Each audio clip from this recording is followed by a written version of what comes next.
विश्व को शांति का संदेश देने वाले महाकारुणिक तथागत भगवान बुद्ध एवं भारत देश में दोबारा फिर से भगवान बुद्ध के सद्धर्म को स्थापित करने वाले परम पूज्य बोधिसत्व डॉक्टर बाबा साहब अम्बेडकर, इनको मेरा कोटि कोटि नमन है। आप सभी श्रद्धावंत उपासक एवं उपासिकाओं को नमो बुद्धाय, मैत्री पुंज, जय भीम। आज हम धम्मपद में कथा देखेंगे जिसमें एक बार एक गांव में एक किसान रहा करता था, जिसके यहाँ पे किसानी करने के लिए, खेती करने के लिए करीब 1000 बैलगाड़ियाँ हुआ करती थी। जो 1000 बैलगाड़ियों से अपने खेती करता था, इतना बड़ा उसका खेत था। उसी समय भगवान बुद्ध का भिक्षाटन करने का समय हुआ तो चारिका करते हुए निकले और किसान के यहाँ भी भोजन का समय हुआ। उस समय उसके सारे जो बैल को रोक करके उसके सारे किसान एक साथ बैठ करके भोजन कर रहे होते हैं। उसी समय भगवान बुद्ध भी भिक्षाटन करते वहाँ पहुँचते हैं। तो भगवान पहुँचते हैं तो किसान भगवान बुद्ध को देख करके कहता है, अरे भाई, हम लोग खेती करते हैं, किसानी करते हैं, मेहनत करके कमा करके खाते हैं, आप भी खेती करो, मेहनत करो, कमा करके खाओ। उस समय भगवान बुद्ध कहते हैं, मैं भी किसान ही हूँ, मैं भी खेती करता हूँ, मेहनत करता हूँ, परिश्रम करता हूँ, तब उसके फल को खाता हूँ। तो किसान कहता है, भगवान, हम आपके खेती करने के औजारों को, हथियारों को तो नहीं देखते, आप कैसे खेती करते हो?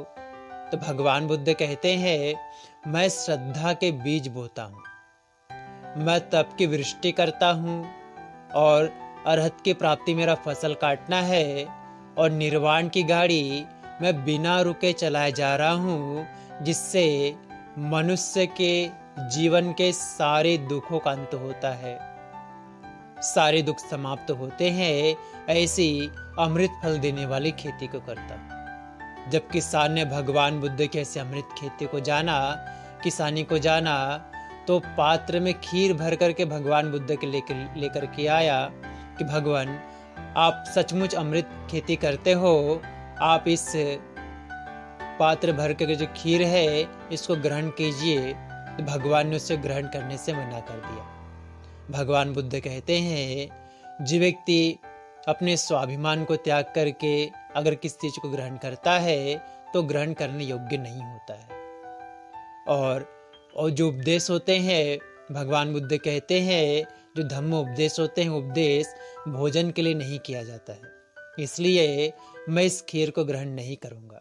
तो किसान कहता है कि भगवान, मैंने आपके लिए खीर को लेकर के आया था, आप इसे ग्रहण करिए। मगर भगवान कहते हैं कि नहीं, इसे मैं या मेरा सावक संग के अलावा दूसरा कोई भी हजम नहीं कर सकेगा। तो किसान कहता है, भगवान, इसे क्या करूं? तो प्राणी रहित जल में इसको प्रवाहित कर दो, कहते हैं भगवान। जो बिना प्राणी वाले जल में उसे प्रवाहित करता है खीर को, तो खीर चट चट होकर के बजने लगती है, धुआं उठने लगता है। ये देख करके किसान रोमांचित होता है, डर जाता है, भगवान बुद्ध के कदमों में आकर के बैठ जाता है, कहता है, भगवान, मुझे क्षमा कर दीजिए, मुझे बचाइए करके। भगवान कहते हैं, इसे मत घबराओ, क्योंकि इस जो खीर है इसे मेरे या मेरे सावक के अलावा कोई और इसे ग्रहण नहीं कर सकेगा, और ये खीर अपमानित करके दिया हुआ खीर है, इसलिए मैं इसे ग्रहण नहीं करूंगा।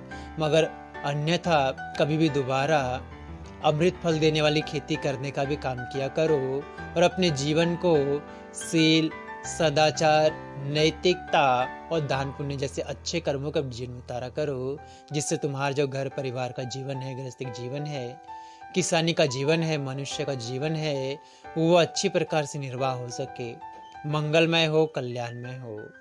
आप सभी ने इस धम्मपद की कथा को सुना, जिससे आपके परिवार के प्रत्येक सदस्य के जीवन का हर एक पल सुखपूर्वक बीते, प्रसन्नता पूर्वक बीते, मंगलमय हो, कल्याणमय हो।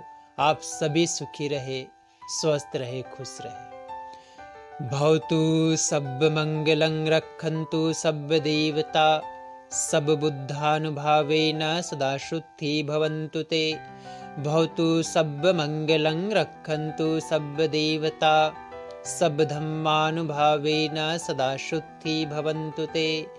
भवतु सर्वमङ्गलं रक्षन्तु सर्वदेवता सर्वसङ्घानुभावेन सदा शुद्धि भवन्तु ते। नमो बुद्धाय नमो धम्माय नमो संघाय। साधु साधु साधु।